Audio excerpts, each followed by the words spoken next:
네, 시청자 여러분 안녕하십니까. 충북 시사토론창의 구본상입니다. 저희 충북 시사토론창은 지난 1년여 동안 50여 편의 다양한 주제로 여러분을 찾아뵙습니다. 먼저 올해 4월에는 국회의원 선거가 있었고요. 지난 5월에는 방사강 가속기의 청주 유치가 결정되기도 했습니다. 그리고 무엇보다도 지난 1월부터 지금까지 코로나19로 인해서 평범한 일상을 빼앗기고 한 번도 경험해보지 못한 힘든 시간을 보내고 있죠. 자, 오늘 충북 시사토론창에서는 지난 1년 동안 방송된 내용 중에서 대표적인 뉴스들을 몇 가지 선정해서 여러분과 함께 다시 한번 짚어보는 시간 마련했습니다.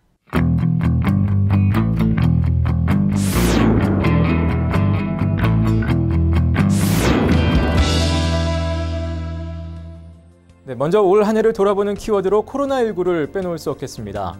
관련해서 급증했던 가짜뉴스 문제와 그리고 코로나19 속에서 작은 사업장, 공연예술계, 그리고 이주 노동자들의 어려움, 또 의료원의 역할과 과제, 마지막으로 연말연시 어려운 이웃들을 위한 기부 활성화까지 다양한 주제로 논의를 했었는데요. 코로나19와 관련된 토론들 모아봤습니다. 함께 만나보시죠. 특히 이제 코로나19 속에서 의료원이 실제로 이 시기에 하고 있는 일은 어떤 건가?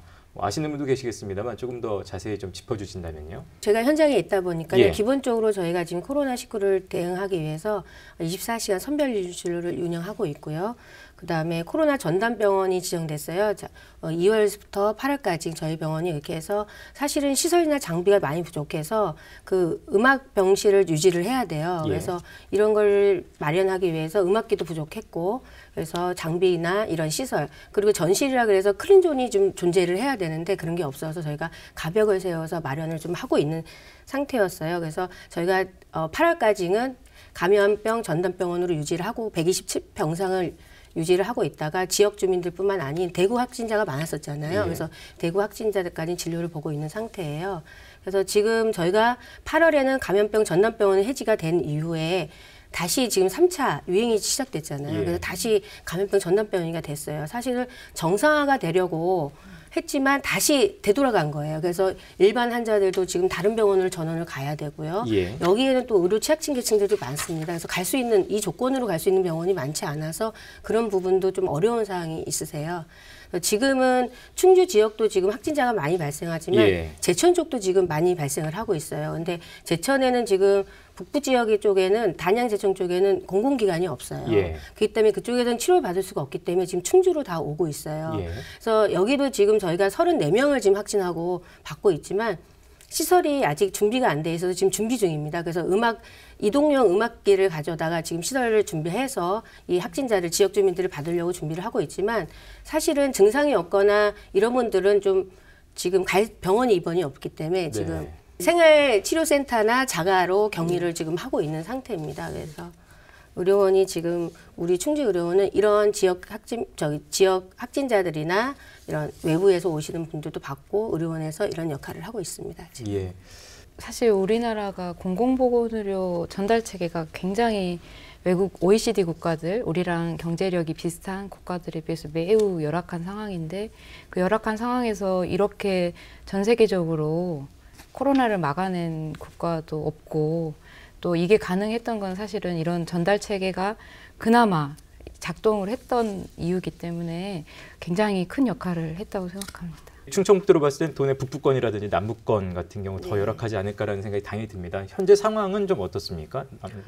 예. 네. 물론 전국의 아마 지방에 다 의료가 열악할 거예요. 서울이나 이제 수도권을 좀 제외하고는. 근데 그 중에서도 우리 특히 이제 충북 지역에 이제 여러 가지 건강 지표들이 굉장히 낮게 나오고 있거든요. 뭐 뉴스에서도 많이 언론에서도 다뤄졌고 저희도 늘 문제 제기하는 것 중에 건강 지표 중에 이제 가장 좀 대표적인 게 치료 가능 사망률이라고 해서 치료를 받으면은 충분히 살 수 있는데 치료를 받지 못해서 네. 사망하는 그 치료 가능 사망률이 전국 평균이 한 50.4% 정도 돼요. 근데 우리 충북이 가장 높아서 58.5%이거든요.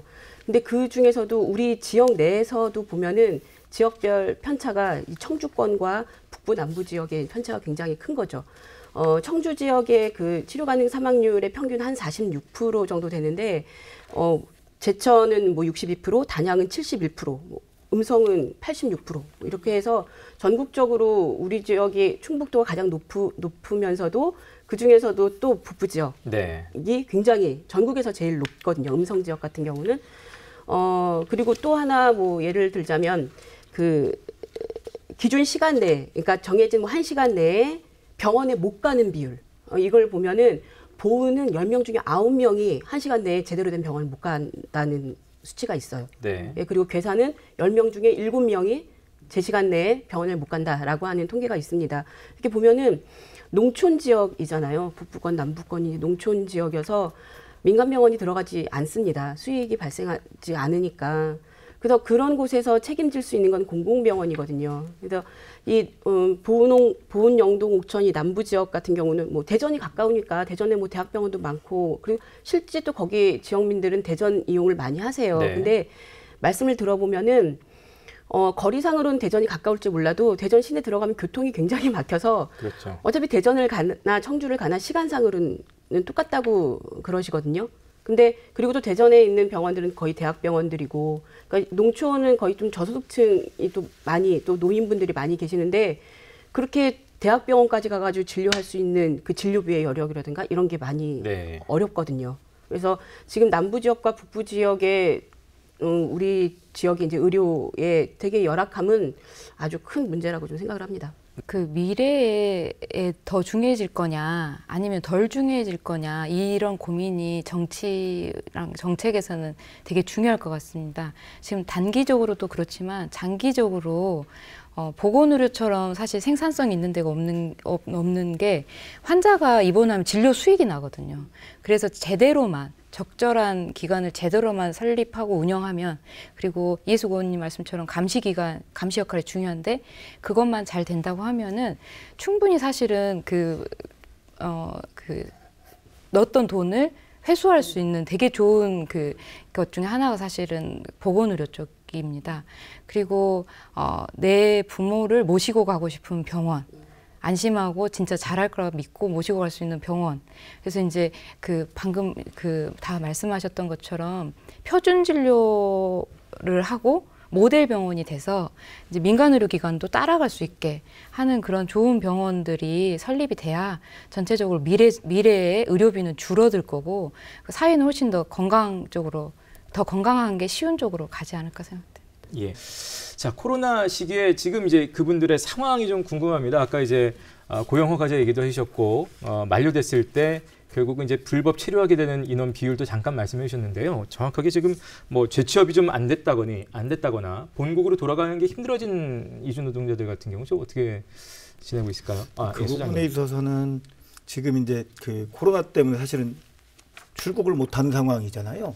예. 비행기가 없는데 갈 수가 없잖아요. 그렇겠네요. 이제 만기된 친구들이 사실은 가야 되는데 못 가요.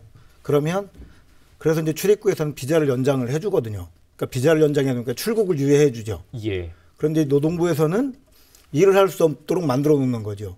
그러니까 사람은 있는데 일을 못하게 만들어 버리는 거죠. 출국은 유예가 됐지만 그렇죠. 일을 할 수 없는 상황. 네. 예. 그러다 보니까 실제로 사람은 여기 있는데 일도 못하고 아무것도 할 수 없는, 그러다가 이제 일하다 걸리면 이제 단속이 되는 형태로 예. 가고 있어서 이런 부분들에 대해서 사실은 그 노동부가 빨리 대처를 취하고, 인력이 부족하잖아요. 인력이 부족한데도 불구하고 지금 이제 뭐 계절 노동자로 해서 일부 뭐 이제 취업을 3개월 하면 비자를 더 연장해 주겠다라고 하는 방식은 있는데, 제조업에서 보통 일하던 사람들이 농업에 가서 일을 한다는 건 또 말이 안 되는 거거든요. 예. 그 자리에서 출국할 동안 일을 할 수 있는 어떤 배려나 장치들이 필요한데 그런 것들이 전혀 지금 이루어지지 않고 있는 상황입니다. 예. 그러니까 고용허가제 속에서 기간이 만료된 분들이 특히 지금 그렇죠, 문제인데. 아까 말씀하신 대로 예. 고용허가제는 실제로 줄지만 H2라고 해서 방문 취업제로 해서 이제 동포들이 오시는 거거든요. 네네.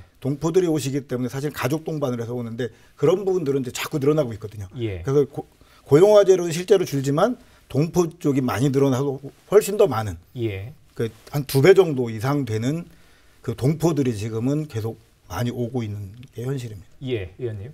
네, 저도 이제 지역에서 이렇게 보면은 이제 코로나 때문에 그 대부분 이제 어려운 기업들이 외국인들을 고용을 하고 있는데, 근데 이제 어려우니까 그 생산량을 줄이게 되죠. 그래서 보면은 뭐 월요일부터 금요일까지 계속 일을 해야 되는데 조업이 단축되면서 월요일부터 수요일까지만 한다든지 또 이런 사례, 그리고 아예 공장이 이제 문 닫은 이제 그런 사례들이 있어서 이제 거기에 속한 우리 외국인 노동자들이 상당히 더 어려운 그런 상황이라고 할 수 있겠습니다. 일단 굉장히 어려울 것 같은데요. 실제 상황들 어떤 어려움들 겪고 있을까요? 네, 지금 말씀하신 것처럼 어떤 체류 자격의 문제라던가 그 실업이나 임금 미지급 등의 문제로 경제적인 어려움도 분명히 굉장히 중요한 문제이고요. 네네. 또 다른 부분에서는 또 그 사업주들이 공장에서 바깥으로 나가지 못하게 하는 예. 그런 어떤 이동성을 제한함으로 인해서 사회적 고립감을 많이 느끼게 되는 상황도 많이 발생을 하고 있습니다. 그거는 뭐 왜 못 나가게 할까요? 그러니까 코로나 방역을 이유로 네네네. 해서 네, 바깥으로 나가지 못하게 네네. 하는 상황이 발생하고 있기 때문에 네, 그런 사회적 고립감도 있을 뿐만 아니라 또 사회적으로 이런 위기가 처해 있을 때 사회적 약자들에 대한 어떤 혐오나 아니면 그런 차별이 더 증가되는 상황인데 이주노동자들에 대한 어떤 혐오 발언이라던가 사회적 배제와 차별이 좀 더 심각해지는 상황에서 그런 사회적 소외감 또한 하나의 굉장히 중요한 문제라고 보고 있습니다. 지난 8월에 충북에 있는 이벤트 기획자들이 기자회견을 했을 정도로 굉장히 어려운 상황인데요. 거의 그때 나와셨던 분들이 폐업이다 90%가 현재까지도 아무런 축제가 벌어지지 않다 보니까 거의 문을 닫았다라고 보시면 됩니다. 네. 드라마나 영상이나 그 드라마, 영화의 그런 영상 매체에 보면은 초상권이나 저작권 부분까지 다 책정이 되어서 지급을 하고 있잖아요. 네네. 근데 연극이나 공연예술, 순수예술 같은 경우는 제작비가 더 덜에도 불구하고 그런 거에 대한 보상은 전혀 없다는 거죠. 그래서 공연예술인들도 그런 권리가 있는데도 불구하고 온라인 송출이 며칠간 되더라도 그거에 대한 걸 누가 보장해 줄 수 있는 거는 없는 거예요. 그걸 알면서도 불구하고 저희는 또 공연을 하죠. 네. 할 수밖에 없죠. 예. 그럼에도 불구하고 우리 온라인 공연 문화의 확산은 이미 큰 흐름입니다. 이에 대한 대응은 그런 필요한 사항인데요. 아까 이제 지역 예술인들이 그런 저예산으로다가 제작한 영상들을 누가 볼 것인가 이제 이런 문제를 지적을 해주셨는데 특히 이제 저희들 물론 오프라인의 그런 현장감을 온라인 공연이 대체할 수는 없다고 생각을 합니다. 하지만 지금 이제 사회적 거리두기라는 그런 코로나 확산 예방을 위한 그런 불가피한 그런 상황에서 개인들이 그동안 오픈되고 또 집합적인 그런 공간에서 즐겼다면 이제는 좀 개인적인 그런 안전한 공간에서 즐기는 그런 온라인 문화들이 새로운 그런 문화로 자리매김하고 있는데요. 앞으로 저희들과 이런 지원을 하는 데 있어서 이런 부분에 대해서 좀 더 고민하고 좀 더 퀄리티 높은 영상을 제작할 수 있도록 지원하는 방안을 모색해 나갈 계획입니다. 예.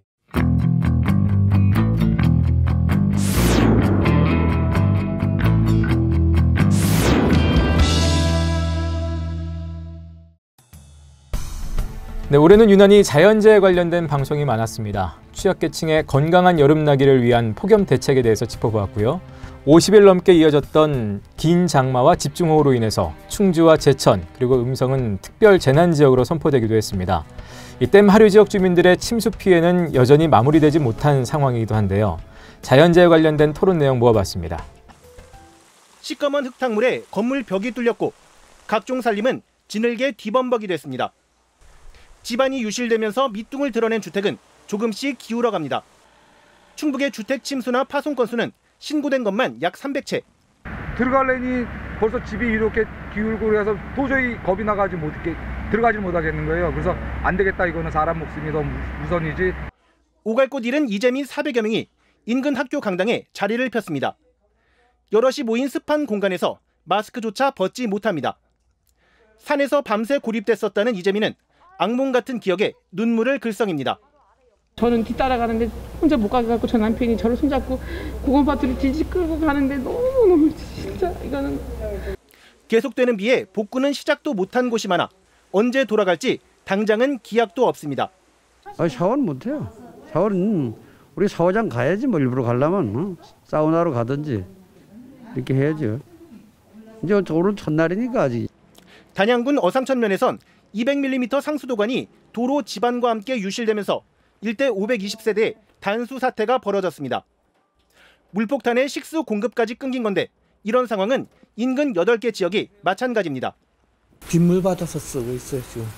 먹는 물은 생수를 좀 갖다 줘가지고 2박스 갖다 줘가지고 먹고 있고. 제천에는 하루 100톤 가까운 쓰레기가 쌓여갑니다. 매립장과 소각장, 음식물 처리시설까지 한꺼번에 토사에 뒤덮여 모든 쓰레기 수거가 중단된 것입니다.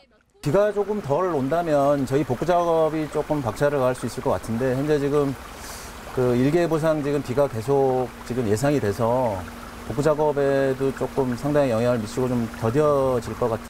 감당할 수 없는 비에 피해가 눈덩이처럼 불어나면서 충청북도는 대한적십자사 등의 생필품 지원을 요청하기 시작했습니다. 사망자, 실종자 절반이 충북에서 나왔다. 특히 이제 그 중에서도 농촌 지역의 이제 어르신들, 나이 많으신 분들이 좀 피해를 많이 봤다라는 것, 고령자라든지 취약계층이 이제 피해를 봤다는 점이 이제 이번 피해 또 아주 특징이 될 수 있을 것 같은데요.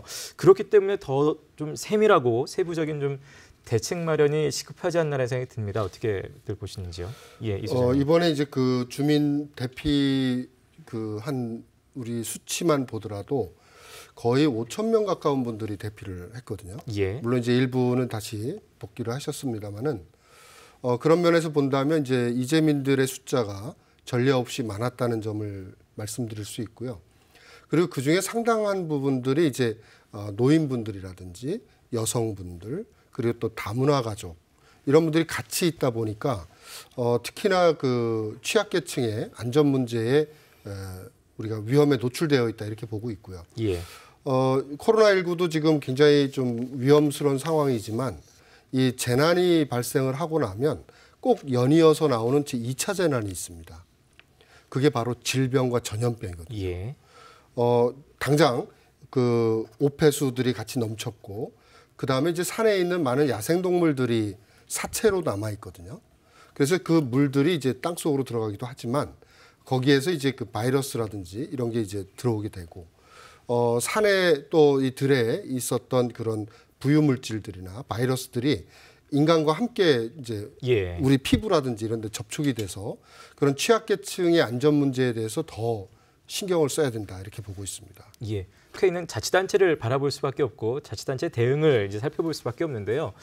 대응은 좀 적절했다고 혹시 보시는지요? 문제점이 있다면 어떤 것들 좀 지적할 수 있을까요? 안국장님 먼저. 예. 여러 가지 복합적인 작용이 있었다고 보는데 하나 예를 들면 8월 2일에 이제 비가 막 쏟아져서 그때 막 산사태가 충주에서 막 발생을 했지 않습니까? 새벽 3시에 행정안전부가 호우 경보 관련 문자를 단양군하고 충주시에 보냈어요. 예. 그리고 7시부터 오후까지 충주시가 재난 문자를 8번이나 보냈는데 여기서 조금 아쉬운 거는 맨 처음에 7시, 8시 이럴 때 보낼 때는 안전에 유의해라. 이런 문자였고 대피하라라는 거를 이제 명시한 것은 오후 1시 반쯤 됐거든요. 그러니까 이제 조금 더 적극적으로 대피를 거의 지시하듯이 하고 좀 더 빨리 저 근처에 계신 뭐 이장님이라든가 이런 분들 통해 조금 더 적극적으로 했으면 그나마 피해를 조금 줄일 수 있지 않겠느냐. 이게 현장에 있는 그 공무원이나 관계기관 분들이 어떻게 하느냐에 따라서 이게 피해 규모가 달라지거든요. 그런 아쉬움이 좀 있었습니다. 기후 변화를 위해서 지금까지 경험하지 못한 또 예측하지 못한 상황의 그 재난을 앞으로 이제 우리가 닥치게 되기 때문에 이런 이제 그 예상하지 못한 그 재난 범위를 미리 산정을 해서 거기에 맞는 대비를 해둔 것이 좋겠고 그리고 그걸 위해서는 우리가 좀 재난안전 R&D에 좀 투자를 좀 하는 것이 앞으로의 그 재난에 대비해서 좀 중요하다고 생각하고 있습니다. 현재 이제 충북의 상황이랄까요? 다가올 폭염에 대해서 일단 좀 살펴보도록 하겠습니다. 최근 몇 년 새로 봤을 때, 뭐 3년이라든지 뭐 한 5년 정도로 봤을 때 충북의 폭염 상황은 실제로 어떻습니까, 시장님? 예, 그 16년 이후 그 최근 4년간 도내 평균 폭염 일수는 21.2일입니다. 그리고 열대야는 평균 7.3일로 나타났고요. 무더위가 극심했던 그 18년도에는 폭염이 무려 35.5일, 열대야가 11.6일로 나타났습니다. 그리고 그 기상청의 그 중기 예보에 따르면 금년도에도 폭염 일수가 많을 것으로 예상하고 있습니다. 지금 현재 장마가 7월 말로 끝날 거로 좀 생각이 되고 있는데요. 아마 8월 말까지는 폭염이 지속되어서 그 폭염 일수도 예년 평균이 약 15.6일 되는데 예. 그거보다 좀 늘어나지 않을까 이렇게 좀 예상하고 있습니다. 평소 이제 폭염으로 인한 피해들이 이제 발생할 텐데 충북 같은 경우 피해 상황도 다른 지역과 비교했을 때 뭐 더 특별히 더 있는 편이라든지 그런 부분은 어떨까요? 예, 그 지금 아직까지 이제 본격적인 무더위가 시작되지는 않았는데, 예, 올해는 뭐 아직 예, 그렇습니다만. 그런데 그럼에도 불구하고 7월 20일 기준으로 볼 때 온열 환자는 도내에 18명, 또 전국에는 300명이 좀 발생했습니다. 네. 그리고 그 폭염이 극심했던 2018년도에는 우리 도내 사망자는 2명, 그 전국에는 48명이었습니다. 예. 그 대비해서 약 4%를 저게 했고요. 가축 폐사는 당시 85만 마리가 폐사가 돼서 전국 907만 마리 대비해서 약 9%가 폐사했던 것으로 나타나고 있습니다. 예. 김 교수님 어떠십니까? 네, 뭐 지금 구체적인 피해 사례는 앞에 실장님께서 말씀을 좀 해주셨고요. 예. 우리 이제 오늘 얘기할 폭염 대책에서 취약계층 부분에서 노인들의 문제도 있지만 네. 그 마스크를 하루 종일 쓰고 생활해야 하는 아이들 학교나 이런 그렇죠. 데서 예. 아이들 문제, 그리고 또 집에서 실내에서 생활할 수밖에 없는 뭐 장애인들의 문제, 이런 분들 다양하게 좀 이야기할 수가 있을 것 같고요. 하긴 뭐 실내나 실외나 더위를 안전하게 피할 수 있어야 될 텐데 문제는 밀접한 곳, 또 밀집 지역, 예. 그리고 밀폐된 곳, 이런 지역에 대해서 방역을 강화하는 거가 폭염 대책하고 또 이렇게 상충되는 부분이 있어서 지금 네. 계속 우려가 되는 부분들이 있습니다. 그래서 지자체별로 다양한 대책들을 내놓고 있기는 한 상황이니까 아마 모두들 이런 걱정과 불안 속에서 대비들을 하고 있다고 생각합니다. 지금 이제 말씀하신 것처럼 체감 지수라고 하는 게 굉장히 중요하거든요. 예. 그래서 올해부터 바뀌었습니다. 정부에서 폭염특보 발령 기준이 바뀌었습니다. 과거에는 일 최고 기온이 33도 이상 이렇게 했다가 올해부터 이제 바뀐 부분이 뭐냐면 바로 이 체감이라는 부분을 넣어가지고요. 예. 일 최고 체감 온도를 기준으로 합니다. 그 얘기는 뭐냐면 예. 똑같은 33도라도 습도가 40%일 때와 60%일 때 느끼는 체감 온도가 다르지 않습니까? 그래서 과거 같으면 33도니까 당연히 폭염특보를 발령하겠지라고 생각하는데 네. 만약에 습도가 낮으면 발령을 하지 않습니다. 예. 근데 문제는 뭐냐면 33도인데 습도가 60% 70%로 올라가게 되면 그 체감 온도가 늘어나기 때문에 예. 거기에 대해서 이제 적극적인 대처가 필요한 거죠. 소위 말하는 불쾌지수가 좀 올라갈 수 있는 상황이 되는 예, 거죠. 몸으로 느끼는 그 온도, 예. 이걸 가지고서 이제 기준을 바꾸겠다라는 게 올해부터 시작이 됐습니다. 예. 지금 말씀하신 부분이 아까 이제 김 교수님께서 언급하신 코로나19에 대한 방역 대책하고 폭염 대책이 상충하는 부분이 분명히 될 거라고 생각이 되는데 김 교수님은 어떻게 보고 계신가요? 뭐 노인분들 지금 얘기도 했습니다만 사회적 약자들도 역시 마찬가지일 것 같아요. 아니, 그렇습니다. 경로당은 노인들은 그래도 경로당이라도 있으신 거고요. 예. 다른 사회적 취약계층들, 그리고 예. 이제 그 국가가 지원을 하는 기초생활 수급자 계층 그 바로 위에 차상위 계층이나 예. 아니면 이제 좀 경제적으로 어려운 분들, 어려움에 처하신 분들, 그 코로나 때문에 이제 말씀하신 소상공인, 어려워진 소상공인 이런 분들 좀 전체적으로 다 문제고요. 저희가 그거를 통틀어서 그 에너지 빈곤층이라고 이야기를 하거든요. 그러니까 전체 에너지 비용이 소득의 10%를 초과하는 가구인데 이 에너지 빈곤층에 대한 대비가 마련이 돼야 되는 겁니다. 그래서 예. 경로당은 일부 노인들의 무더위 쉼터로서의 일부 대책일 뿐인 거고 예. 그거에 대한 집중적인 신경을 쓰시는 것도 중요하지만 아이들을 위한 어떤 대안들, 그러니까 아이들이 자주 가는 편의점이나 예. 예를 들면 근처 뭐 이런 마을 피서지 이런 데서 무료로 생수나 얼음을 나눠준다든가 아니면 이제 어떤 곳은 보니까 아이들 놀이터가 뜨거워지잖아요. 그러니까 그 놀이터를 아이들이 코로나인데도 외부 놀이터 많이 오더라고요. 네네. 그래서 놀이터에 그 화상 주의 예. 관련한 안내를 붙인다든지 뭐 이런 식으로 해서 안전사고로 예방할 수 있는 생활 속의 작은 실천들이 좀 필요하지 않나 그런 생각들을 좀 합니다. 세심하게 주의가 좀 필요하고요. 예. 그 사실은 지금 말씀드리는 대안들이 대체로 개인의 어떤 그 이제 밀폐된 곳을 가지 마라, 경로당에서 예. 어떤 지원을 해라 해서 개인에게 자꾸 요구가 되는 부분들도 있는데 사회 구조적인 대안들도 좀 마련이 되어야 하고 네. 개인적으로는 뭐 날씨 예보를 좀 확인하셔가지고 미리 또 대응하는 것도 또 필요하고 이런 생활 실천 수칙이 좀 필요하다고 봅니다. 예. 네. 그래서 폭염 일수는 점점 길어지고 우리가 느끼게 되는 체감 체온은 점점 높아집니다. 그 얘기는 뭐냐면 그만큼 우리 모두가 폭염 희생자가 될 확률이 네. 높아진다는 거거든요.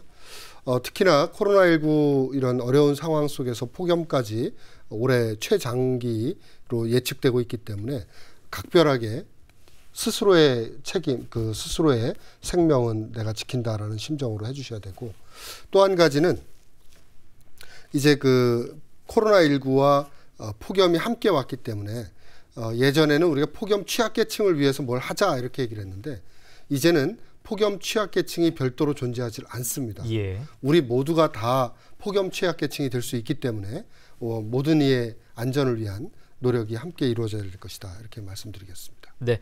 영동과 옥천군수, 충남 금산과 전북 무주군수, 그리고 4개 군위의 의장이 한자리에 모였습니다. 용담댐 방류 피해로 구성된 하류지역 4개군 범대책위원회 출범식입니다. 박세복 영동군수를 위원장으로 피해 지역에 대한 특별재난지역 지정 요구 등 본격 활동을 시작했습니다. 이번 홍수로 하류지역 4개 군의 금강이 범람해 주택 170여 채와 농경지 700여 헥타르가 침수됐습니다. 용담댐에서도 충분하게 그런 것을 자치단체에 공지를 해서 했어야 되는데, 그런 부분이 같이 정보 공유를 못했다는 것이 하나의 그런 흠이 될 것 같고요. 하류지역 4개 군은 용담댐이 지난달 말부터 최저 수위 확보에 급급한 나머지 홍수 조절에 실패했다고 주장합니다. 개별 대응에 한계를 느낀 지자체들은 힘을 모아 한국수자원공사의 잘못을 밝히고 보상까지 받아낼 계획입니다. 중앙정부에 강력하게 건의하고 또 받아들이기 위해서 저희들이 이렇게 범대책 구성위를 조정을 했다는 말씀드리겠습니다. 주민들도 수자원공사 금강유역본부와 금강홍수통제소를 항의 방문하기로 했습니다. 실질적인 피해 보상을 해줘야 되고요. 앞으로 항구적으로 이렇게 볼 때 더 이상은 이런 인재가 나지 않도록. 한편 정부는 용담댐 하류 지역 홍수 피해 원인 규명과 관리 대책 마련을 위한 조사를 시작했으며, 문제점이 드러날 경우 엄정 조치하겠다고 밝혔습니다. 인재냐 천재냐, 크게 이렇게 지금 얘기가 의견들이 좀 분분합니다. 전문가들 사이에서도 좀 의견이 분분한 걸로 일단 알고 있는데요. 피할 수 없는 자연 재난이었다고 보시는지, 아니면 이 댐 조절을 좀 잘못한 탓이라고 보시는지, 이 세 분 일단 어떻게 보고 계신지 궁금합니다. 배 박사님부터 좀. 예. 두 가지가 다 복합된 것 같아요. 네. 근데 이제 수자원공사나 정부 측에서는 유례 없이 긴 장마였다, 그래서 우리가 수문 조절하는데 어려움을 겪었다라고 이제 얘기를 하고 있는데, 네. 과거에도 비슷한 경우가 있고요. 비슷한 정도의 수위가 상승한 경우가 있어요. 예. 그때는 문제가 없었거든요. 예. 그래서 그때하고 지금하고 비교를 해보니까 홍수기 때 댐의 수위를 어느 정도로 준비하고 있었느냐가 결정적인 영향을 끼친 것으로 드러났어요. 예. 그래서 가능한 홍수기에 법에서 규정하고 있는 제한 수위가 있지만, 과거에는 그거보다 훨씬 더 낮은 수위를 운영을 했었고, 그래서 비슷한 상황이 발생했을 때 그 물을 충분하게 이제 받아들 수 있었던 역량이 됐던 거죠. 예. 그런데 이따가도 말씀드리겠지만, 최근에 그 댐 제한 수위가 홍수기 때 상당히 높게 운영이 되고 있었어요. 그래서 그것이 이제 받아들일 수 있는 용량이 굉장히 좀 적었던 게 그 원인 중에 하나가 아닌가. 그래서 비가 많이 온 탓도 있지만 실제로 댐 운영에도 큰 차이가 있었다, 이렇게 말씀을 드릴 수 있겠습니다. 피해 조사부터 해야 되는데, 현재 이제 복구를 다 하고 이렇게 나면은 인재라는 것을 이제 덮고 이렇게 자기네들이 이제 조사할 거 아닙니까? 그래가지고 댐관리조사위원회에서 하는 조사보다도 피해 조사를 우선적으로 해야 된다고 보고, 환경부에서도 거기서 조사를 해서 이렇게 발표를 해도 제가 보기에는 그 나물의 그 밥입니다. 똑같은 사람들입니다. 그 사람들 저희들 편 안 듭니다. 그래서 환경부도 책임이 있다고 봅니다. 지금 이제 방류 피해를 입은 지가 벌써 오늘로서 한 달이 넘었잖아요. 그런데 우리 피해를 입은 주민들을 향한 우리 환경부라든지 수자원공사, 이렇게 참 안타깝게도 향후에 일정이 어떤 일정이 있다, 이를 위해서 어떤 계획을 가지고 하고 있다, 이런 말씀들은 없으신 것 같습니다. 그래서 이 자리를 빌어서 좀 바람이 있다면 좀 정부 차원에서 우리 자치단체와 같이 좀 서로 잘 협의를 하고 예. 좀 소통을 해서 좀 빠른 시간 내에 예. 좀 상처가 아물 수 있도록 좀 시기를 좀 빨리빨리 당겨줬으면 좋겠다. 이런 바람의 말씀을 좀 드립니다.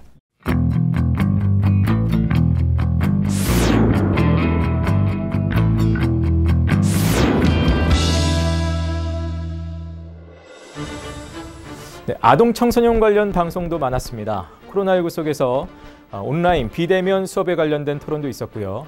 온종일 돌봄체계 특별법 제정과 관련해서 돌봄교실의 지자체 이관을 둘러싸고 찬반이 팽팽했던 토론을 진행하기도 했습니다. 그리고 아동학대 근절 방안에 대해서 전문가들을 모시고 모색해 보았습니다. 그러니까 본인들도 괴로워하세요.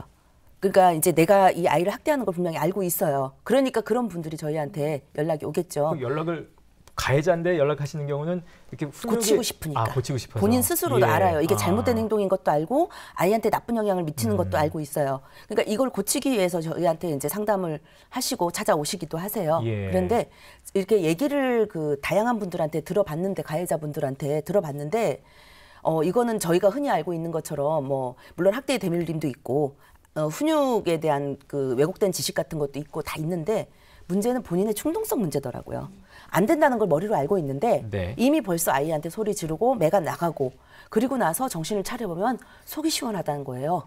그럼 본인 정서에 어떤 문제가 그러니까 이런 어떤 분노 조절이 안 예. 되거나 자기가 다른 데서 받은 어떤 부당한 대우를 가장 만만한 존재한테 쏟아놓고 나면 속이 후련하고 시원한데 또 미안한 마음이 같이 밀려오는 거죠. 그러니까 이런 예. 부분들에 대해서 본인이 괴로워하시는 분들도 있어요. 그래서 저희는 물론 이 학대, 이게 훈육에 대해서 잘못 알고 있는 분들은 그 교육을 시켜서 바꿀 수 있다고 생각을 하거든요. 그리고 이제 어떤 정신적인 문제라면 어떤 불건 부분도 바꿀 수 있다고 생각을 해요. 근데 네. 문제는 이런 분들이 이 고쳐지기 위해서는 굉장히 많은 시간이 걸리거나 그렇겠네요. 아니면 이렇게 가다가 다시 본인의 분노 조절이라든지 예. 이걸로 원상복귀가 되거나 예. 그러니까 알면서도 못 고치는 게 이게 학대 아닌가 이런 생각까지 합니다. 처벌 강화인데 뭐 아동학대 사건뿐만이 아니라 일반적인 범죄에 있어서 처벌 강화는 가장 쉽고 또 가장 가시적으로 뭔가 하고 있다는 걸 보여줄 수 있는 효과겠죠.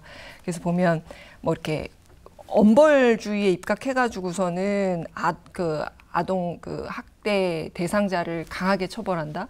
이게 만약에 제3자에 의한 학대라면 엄하게 처벌해서 아동과 격리시키면 그만입니다. 예. 근데 우리 아까 원보호 뭐 그 얘기도 했었지만 원가정 보호도 얘기했었지만 부모 자식이라는 관계의 특성상 예.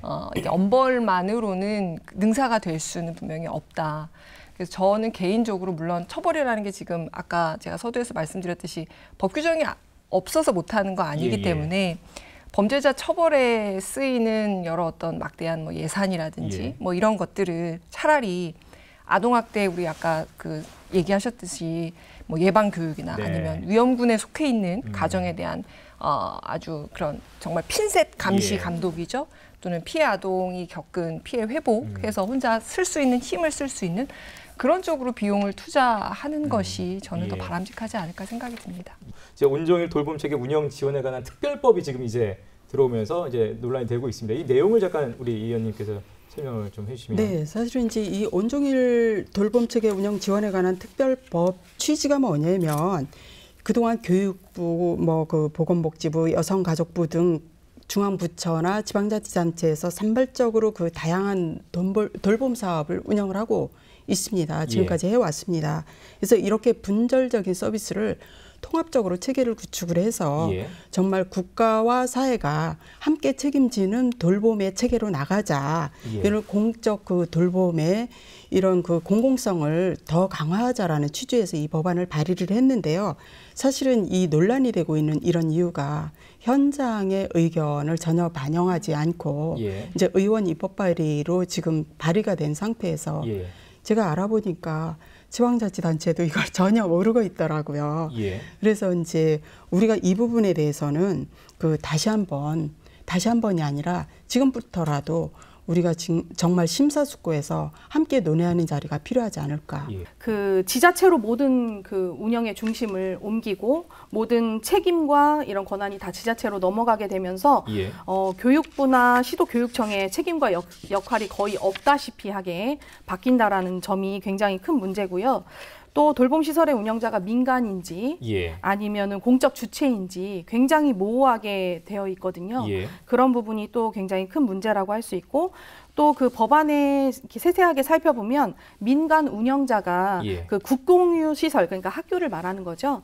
그 학교를 무상으로 대부를 받아서 거기에서 수익 활동을 하도록 허용을 하고 있는 법안이거든요. 그렇게 되다 보니까 이거는 공적 돌봄 자체를 흔들 수 있는, 그리고 돌봄을 가지고 학교 안에 있는 돌봄을 가지고 소위 말하는 돌봄 장사라고 저희들이 표현을 하는데 그런 수익을 위해서 이렇게 운영되게 되는 그런 문제들이 생겨날 거라고 저희는 생각하고 있기 때문에 저희는 사실 이 법안을 폐지하고 네, 새롭게 논의를 거쳐서 다시 한번 더 살펴봐야 되지 않겠나 이렇게 생각하고 있습니다. 그래서 돌봄이 국가 책임이라면 정말 재정 지원이라든지 인력 지원이라든지 시설 지원을 전면적으로 정말 검토해야 된다. 그리고 교육청에 얘기하면 늘 뭐 교육부 탓, 뭐 이렇게 예산 탓 그런 얘기들을 많이 하시는데 교육청에서도 좀 적극적으로 이런 문제점들을 지원할 수 있도록 그렇게 이제 교사들의 행정 업무 분리 방안이라든지 그런 걸 고민해 주셔야 되고 아까 말씀드린 연구 공간 확보와 더불어서 그 윤송희 선생님께서 말씀하신 어떤 돌봄 전담사의 어떤 업무 권한 문제 그것까지 같이 병행해서 좀 이렇게 추진해야 된다라고 생각을 합니다. 학교별로 지원되는 시스템들이 일단 워낙 다르고요. 그러니까 많은 시스템들이 지원을 받는 선생님들은 당연히 또 이제 많은 좋은 환경에서 수업 자료 제작에 들어갈 수 있을 것 같고요. 또 그게 아닌 학교들은 사실 좀 힘든 부분들이 많이 있어요. 당장 선생님들이 촬영을 하고 하는 부분에 있어서도 촬영 장비가 본인 핸드폰 하나 말고는 다른 것들이 없는 경우도 굉장히 많이 있고요. 또 하나 이제 촬영하고 수업 영상을 편집하는데 필요한 프로그램 역시 제공이 되는 학교가 있고 그렇지 않은 학교가 있습니다. 이제 그렇지 않은 학교에서는 이렇게 뭐 수업을 영상을 하고 자르고 뭐 붙여놓고 하는 것도 역시 어려운 상황으로 제가 알고 있습니다. 많은 부분에서 이제 시작을 했기 때문에 어려운 부분도 있고 또 문제점도 있고 하긴 하지만 저희들은 그 누구보다 선생님들께서 열정적으로 지금 준비를 하고 계시고 실제 진행을 하고 계신 부분에 대해서 모든 이제 도민들께서 학부모님들, 학생들 같이 지원을 해주셨으면 좋겠고 학생들이 빨리 학교에 나가고 싶다라는 이야기를 많이 해요. 그래서 이 기간 동안 선생님들께서 어려움은 있으셨지만 거꾸로 학생들과 선생님들 사이에 신뢰의 그 기둥들은 더 단단하게 됐다라는 생각이 들거든요. 그래서 아마 출석 등교를 하고 나면 선생님들을 훨씬 더 반갑게 맞을 수 있고 그러지 않을까라는 생각을 합니다.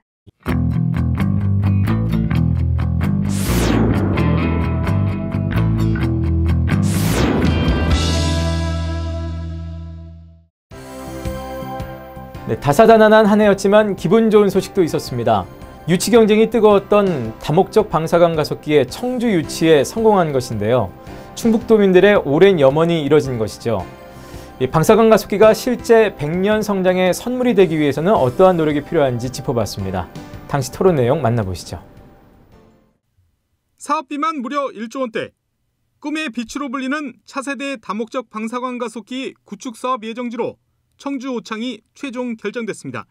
수차례 준비회의와 서면 검토를 진행하였고 또 발표 평가와 현장 확인을 거쳐 최종적으로 한 개의 지역을 선정하였습니다.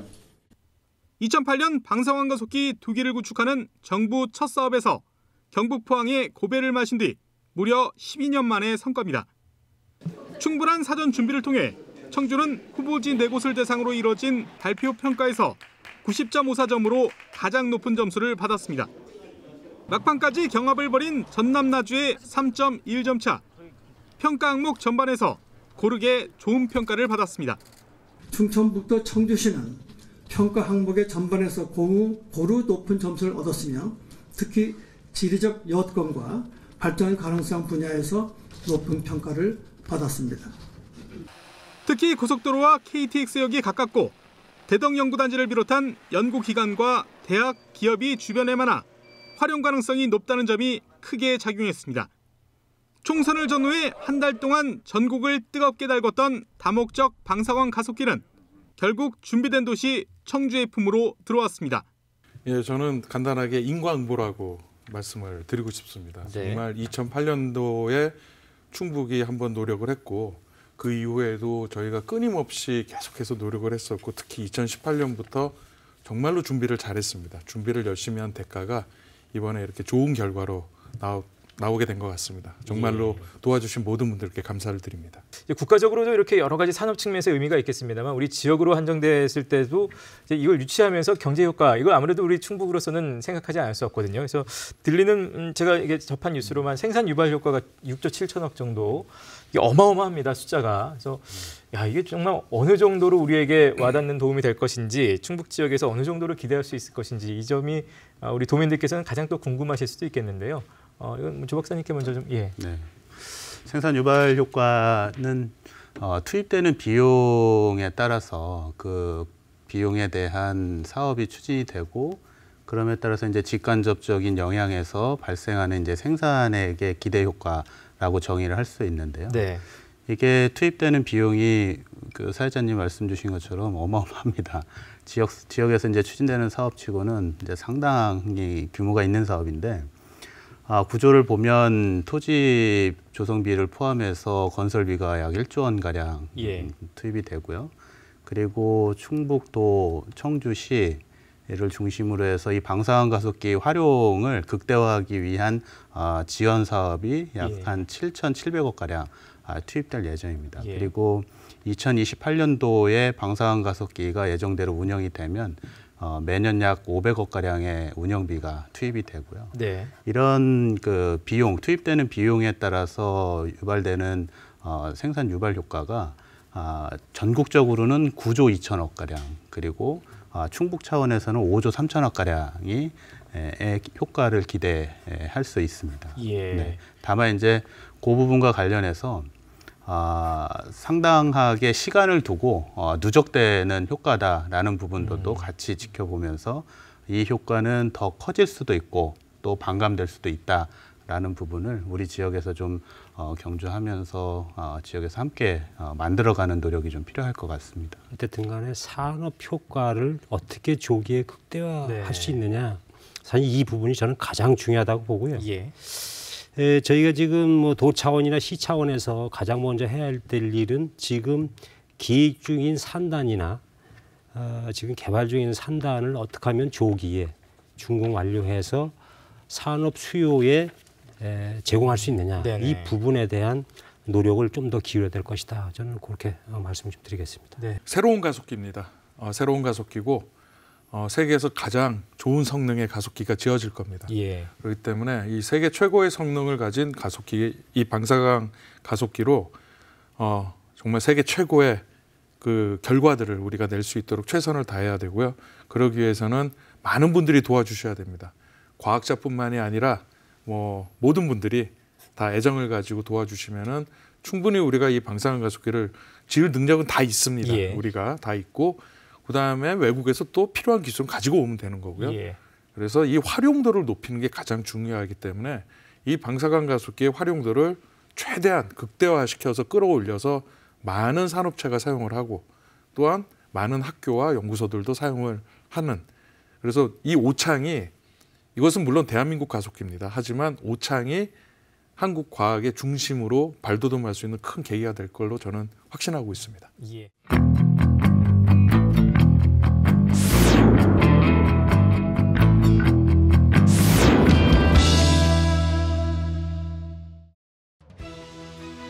2020년 올 한 해 방송된 충북 시사토론창을 다시 한번 여러분과 짚어봤습니다.